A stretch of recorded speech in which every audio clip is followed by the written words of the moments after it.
Assalamualaikum warahmatullahi wabarakatuh. Yang terhormat Bapak Topan Heri Wibowo, Eskep NS MAN, selaku penguji 1. Yang saya hormati Ibu Adiratna Sekarsiwi, Eskep NS Mkep, selaku penguji 2 dan pembimbing 1. Yang saya hormati juga Bapak Made Suandika Mkep RN AOCNS PHD, selaku penguji 3 dan pembimbing 2. Perkenalkan, saya Fajar Ilhafatoni dari S1 Keperawatan 8B. Di sini saya akan mempresentasikan hasil proposal skripsi saya yang berjudul Efektivitas Metode Audiovisual dalam meningkatkan pengetahuan masyarakat terhadap tindakan pertolongan pertama pada kecelakaan. Yang pertama, latar belakang. Kecelakaan lalu lintas merupakan salah satu penyebab kematian terbesar di dunia. Diperkirakan, kecelakaan lalu lintas yang semula menjadi penyebab kecacatan nomor 9 dunia akan bergerak menjadi penyebab ketiga dunia. Lebih dari 25 tahun mendatang, kecelakaan lalu lintas akan menjadi salah satu masalah kesehatan dunia yang berkembang pesat. Untuk kejadian kecelakaan lalu lintas biasanya terjadi karena banyaknya faktor. Salah satunya adalah pelanggaran lalu lintas, kondisi kendaraan, dan kondisi jalan yang berlubang. Data dari Badan Pusat Statistik Republik Indonesia atau BPRS RI, angka kecelakaan lalu lintas pada tahun 2018 sebanyak 103.228 kejadian dengan korban meninggal 30.568, luka berat 14.395, dan untuk luka ringan 119.945 korban. Provinsi Jawa Tengah menunjukkan bahwa jumlah kecelakaan lalu lintas pada tahun 2019 di Jawa Tengah mencapai 26.179 kecelakaan dengan tingkat kecelakaan tinggi terjadi di Kabupaten Klaten sebanyak 3.291 kasus kecelakaan. Kabupaten Cilacap sebanyak 2.898 kasus kecelakaan dengan korban meninggal dunia sebanyak 84, korban kecelakaan berat sebanyak 144 korban, dan luka ringan sebanyak 1.147 korban. Selanjutnya, pertolongan pertama.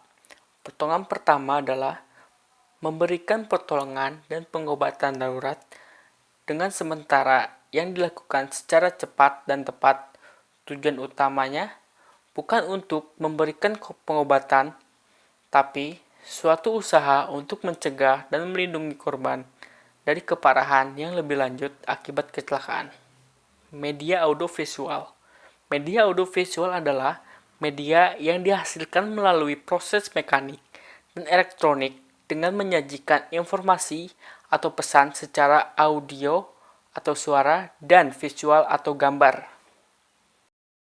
Rumusan masalah yang saya ambil adalah berdasarkan latar belakang yang telah diuraikan, fenomena yang muncul terkait pengetahuan masyarakat tentang pertolongan pertama pada kecelakaan, maka permasalahan yang diangkat dalam penelitian ini adalah apakah terdapat efektivitas media audiovisual meningkatkan pengetahuan masyarakat terhadap tindakan pertolongan pertama pada kecelakaan.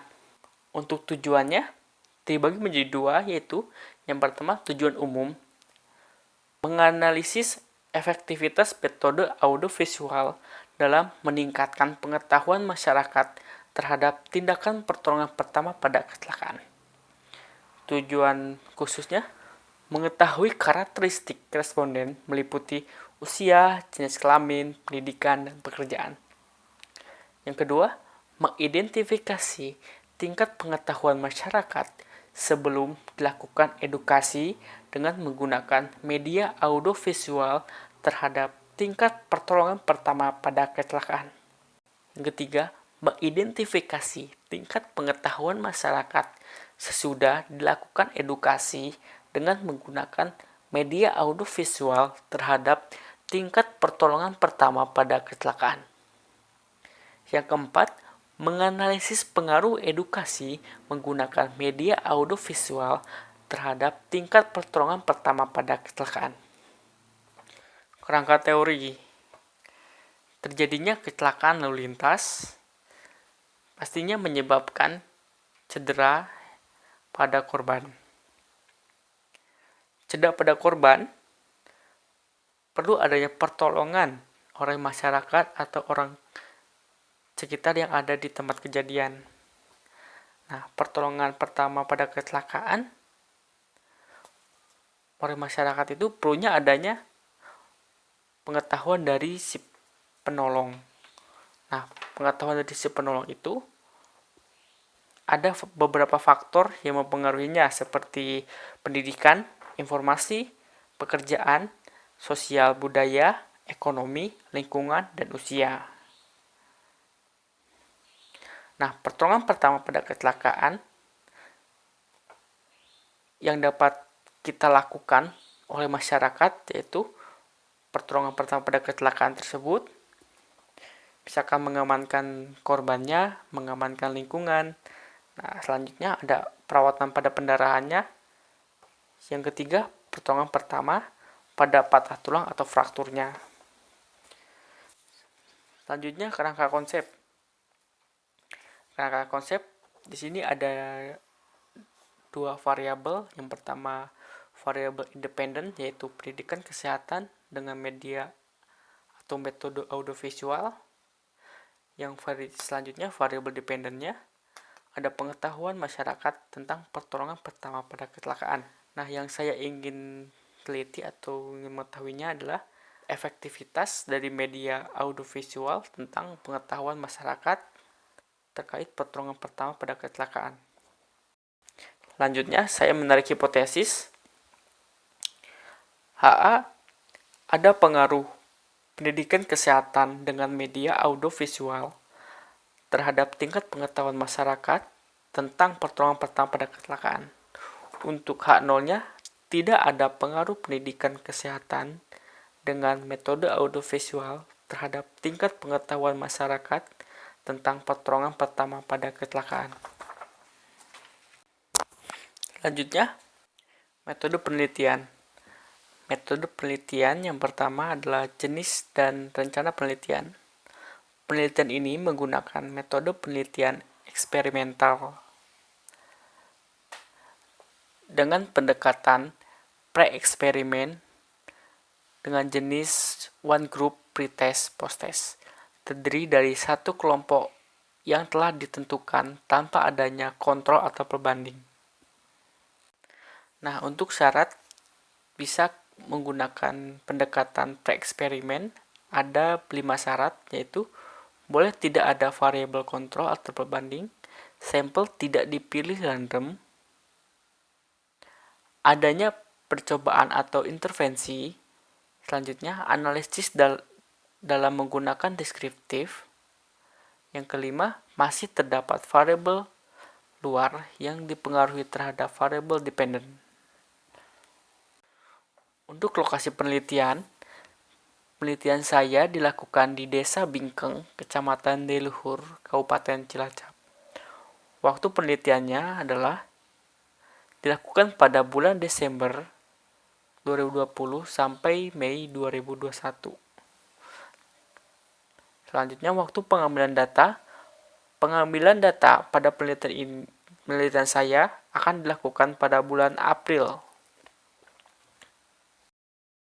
Populasi dalam penelitian saya adalah pengurus desa Kecamatan Deluhur, Kabupaten Cilacap sejumlah 85 orang yang terdiri kepala desa, ketua RT, ketua RW, tokoh masyarakat.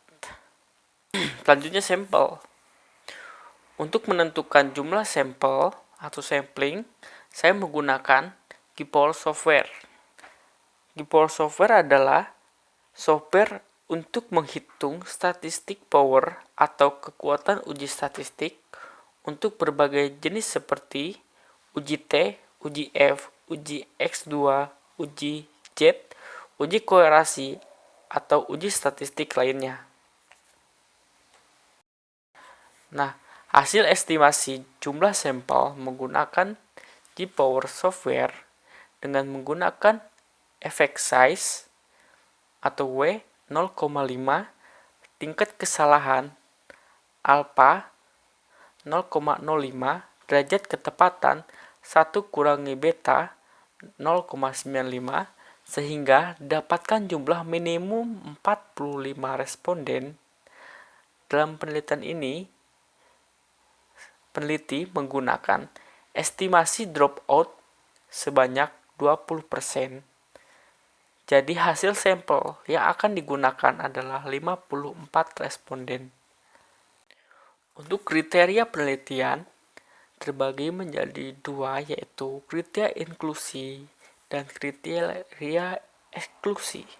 Untuk kriteria inklusinya, warga masyarakat di Desa Bingkeng, Kecamatan Deluhur, Kabupaten Cilacap. Yang kedua, warga yang tidak memiliki gangguan penglihatan dan gangguan pendengaran. Untuk kriteria eksklusinya, masyarakat di bawah 17 tahun. Yang kedua, masyarakat yang sudah mendapatkan pelatihan pertolongan pertama pada kecelakaan. Yang ketiga, masyarakat yang hanya mengikuti satu rangkaian kegiatan penelitian seperti hanya mengikuti pretest saja atau hanya mengikuti posttest saja. Definisi operasional. Yang pertama, audiovisual. Audiovisual merupakan media pendidikan yang menampilkan suara dan gambar dalam menyajikan informasi. Alat ukurnya video. Hasil ukurnya sesudah dan sebelum menonton media audiovisual. Skala ukurnya nominal. Yang kedua, pengetahuan P3K. Pengetahuan P3K merupakan hasil informasi yang didapatkan melalui penyuluhan atau pelatihan. Alat ukurnya kuesioner. Hasil ukurnya yang pertama baik dengan skala 76 sampai 100%. Yang kedua cukup 56 sampai 75%. Yang ketiga kurang, yaitu kurang dari 56%. Untuk skala ukurnya ordinal. Yang ketiga usia. Lamanya hidup responden sejak dilahirkan sampai saat dilakukan pengambilan data. Alat ukurnya kuesioner. Hasil ukurnya yang pertama remaja akhir umur 17 sampai 25 tahun. Yang kedua dewasa awal 26 sampai 35 tahun. Yang ketiga dewasa akhir 36 sampai 45 tahun. Yang keempat lansia 46 tahun sampai 65 tahun. Skala ukurnya ordinal.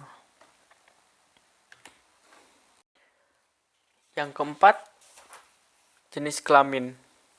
Definisinya status seks yang melekat pada responden sejak lahir. Alat ukurnya kuesioner. Hasil ukurnya laki-laki dan perempuan. Skala ukurnya nominal. Yang kelima, pendidikan terakhir. Definisinya jenis jurusan yang diambil saat sekolah dasar. Alat ukurnya kuesioner. Hasil ukurnya pendidikan dasar terdiri dari sekolah dasar SLTP. Yang kedua, pendidikan menengah terdiri dari SLTA. Yang ketiga, pendidikan tinggi terdiri dari D3 atau diploma dan juga sarjana 1. Skala ukurnya ordinal. Yang keenam, pekerjaan. Pekerjaan merupakan suatu kegiatan yang bertujuan untuk mendapatkan uang atau upah. Alat ukurnya kuesioner, hasil ukurnya bekerja dan tidak bekerja. Skala ukurnya nominal. Instrumen penelitian. Instrumen penelitian di sini saya menggunakan dua metode atau dengan dua cara. Yang pertama menggunakan kuesioner dengan skala Guttman, yaitu ya dan tidak, terdiri dari 20 butir soal. Berikut kisi-kisinya dengan indikator pertemuan pertama, jumlah soalnya 9. Yang kedua, pertolongan pertama pada pendarahan, terdiri dari 6 soal. Dan yang terakhir, pertolongan pertama pada fraktur dengan jumlah soal 5 soal. Proses pengukuran kuesioner pretest akan dilakukan kepada subjek, yaitu sebelum diberikan video audiovisual. Sedangkan kuesioner post-test akan diukur pada 1 hari berikutnya dengan menggunakan kuesioner yang sama.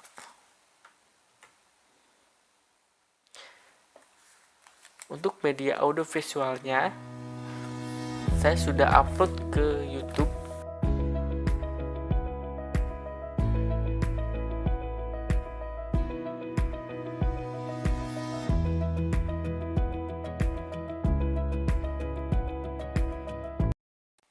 Jenis dan teknik pengumpulan data. Teknik pengumpulan data, saya mengambil data pretest pada saat selesai acara rapat pengurus desa yang dilaksanakan setiap bulan dan pemutaran media audiovisual. Untuk pengambilan data post-test dilaksanakan pada hari berikutnya, yaitu 1 hari berikut setelah penayangan media audiovisual. Selanjutnya, pengumpulan data. Pengumpulan data, cara pengumpulan datanya dari tahap administrasi, saya mengurus surat perizinan dari Universitas Harapan Bangsa yang ditunjukkan kepada kepala desa, yaitu Desa Pingkeng, Kecamatan Leluhur. Lalu, perizinan penelitian saya berikan kepada kepala desa, yaitu Desa Pingkeng, Kecamatan Leluhur. Lalu, menjelaskan tujuan penelitian kepada kepala desanya. Nah, setelah mendapatkan izin dan saya berkoordinasi dengan kepala desanya tentang proses penelitian dan kriteria sampel yang saya ambil, saya melakukan penelitian setelah rapat bulanan selesai. Dan tidak lupa saya menanyakan kepada kepala desanya atau pengurus desanya bahwa rapat bulanan itu dilaksanakan pada tanggal berapa dan saya izin untuk masuk di sana. Untuk tahap pelaksanaan, saya membuka acara di depan narasumber atau responden. Selanjutnya menjelaskan maksud dan tujuan kepada responden. Lalu saya membagikan lembar kuesioner dan lembar persetujuan responden tentang pretestnya. Nah, setelah responden mengisi lembar kuesioner pretest dan menonton audiovisual, saya melakukan kontak waktu kepada responden di besok harinya atau di hari berikutnya, tempatnya di balai desa, untuk mengisi kuesioner post-test. Nah, jika responden berhalangan hadir, peneliti atau saya melakukan kunjungan kepada rumah responden. Selanjutnya, kuesioner pretest dan post-test yang telah diisi oleh responden selanjutnya diolah dan dianalisis oleh saya atau peneliti. Nah, analisis data. Untuk teknik pengolahan datanya, yang pertama editing. Editing merupakan kegiatan untuk melakukan pengecekan isi kuesioner apakah kuesioner sudah diisi dengan lengkap atau benar dan jawaban dengan jelas dari responden. Yang kedua, scoring.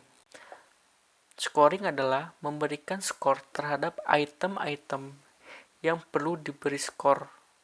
Saya memberikan nilai atau skor pada data sesuai dengan skor yang telah ditentukan berdasarkan lembar observasi dari responden.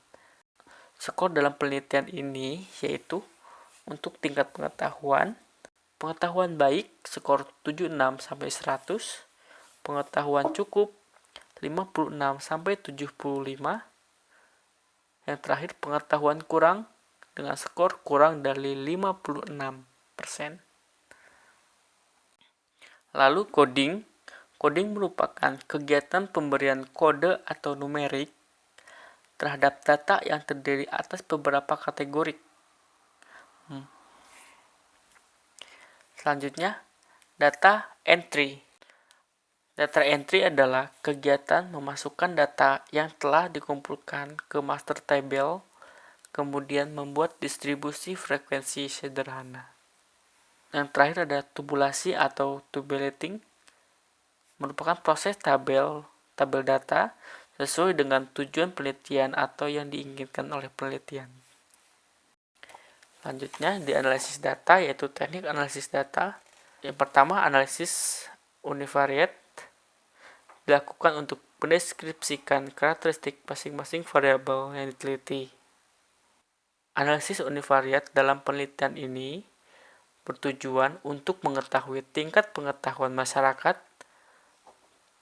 tentang pertolongan pertama pada kecelakaan atau P3K dengan media audiovisual. Selanjutnya, analisis bivariate. Yang kedua, analisis bivariate. Analisis bivariate digunakan untuk mengetahui hubungan atau korelasi antara dua variabel. Analisis yang digunakan dalam penelitian ini adalah one sample t-test. Dapat menunjukkan probabilitas kejadian di mana jika nilai p-value kurang dari 0,05 maka H0 ditolak. Artinya, terdapat pengaruh pendidikan kesehatan dengan metode audiovisual terhadap tingkat pengetahuan masyarakat tentang pertolongan pertama pada kecelakaan. Namun, apabila nilai p-value lebih dari 0,05, maka H0 diterima. Artinya, tidak terdapat pengaruh pendidikan kesehatan dengan metode audiovisual terhadap tingkat pengetahuan masyarakat tentang pertolongan pertama pada kecelakaan. Namun, apabila data tidak berdistribusi normal, maka analisis data akan dihitung menggunakan Wilcoxon test. Selanjutnya, etika penelitian. Yang pertama, informed consent atau lembar persetujuan. Lembar persetujuan diberikan kepada sampel penelitian yang setuju berpartisipasi dalam penelitian ini. Yang kedua, confidentiality atau kerahasiaan. Peneliti menjaga kerahasiaan identitas penelitian dengan tidak mencantumkan nama, cukup dengan kode responden huruf depan pada setiap kuesioner. Yang ketiga, anonimi atau tanpa nama. Dalam menjaga kerahasiaan responden, peneliti tidak akan mencantumkan nama responden pada lembar pengumpulan data, tetapi dalam bentuk kode pada masing-masing lembar tersebut. Terima kasih atas perhatiannya. Maaf dalam penyampaian banyak yang salah terkait proposal skripsi saya. Wassalamualaikum warahmatullahi wabarakatuh.